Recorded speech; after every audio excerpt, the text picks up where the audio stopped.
नमस्कार मित्रों, क्या आप घर में नवरात्रि का पाठ करते हैं? अगर पाठ करते हैं तो कुछ नियम पर आपको विशेष ध्यान रखनी चाहिए। सर्वप्रथम कि आपको लाल वस्त्र धारण करना चाहिए। अगर लाल वस्त्र नहीं है तो आप लाल चुनरी भी शरीर पर रख सकते हैं।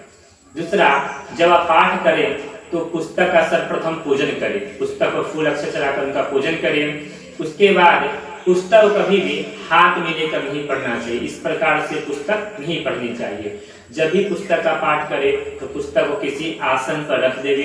एक वहां पर लकड़ी का आप छोटा चौकी लेवे, उस पर लाल कपड़ा बिछाकर उस पर पुस्तक को रखकर आपको पाठ करनी चाहिए। ये विशेष दूसरा नियम, तीसरा नियम हुआ। उसके बाद आपको जब भी पाठ करे तो आपका मुख हमेशा पूरब दिशा की ओर ही होनी चाहिए। पूर्वा मुख होकर ही पाठ करने चाहिए।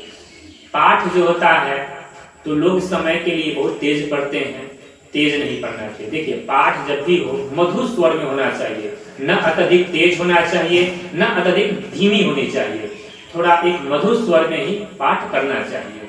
जब तक पाठ न हो जाए तब तक बीच में उठकर नहीं जाए। ये नहीं कि हाँ 10 लाइन पढ़ दिए फिर आप उठ के चल गए फिर आगे।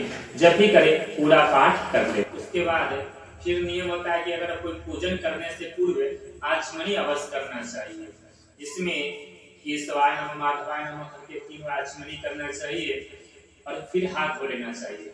स्त्री वर्ग आचमन नहीं करते, तो क्या करते हैं कि एक जल ले लेंगे, बाएं हाथ का दाहिना से दोनों नेत्र में लगा लेंगे। स्त्री को आचमन नहीं करने की जरूरत नहीं है। मैं कुछ विशेष नियम बता रहा हूँ कि आप जब भी पाठ करेंगे तो अगर प्रथम अध्याय है, दूसरा अध्याय, तृतीय अध्याय है तो अंत में चीज दिखा रहता है जहाँ पर इति, पद है, समाप्त, अध्याय इत्यादि लिखा रहता है। जैसे आप देखिए स्क्रीन पर ध्यान देंगे, लिखा रहता है इति श्री मार्कंडे पुराणे श्रावणिके मन्वंतरे देवी महात्म्ये मधुकेटवा वधो नाम प्रथम अध्याय।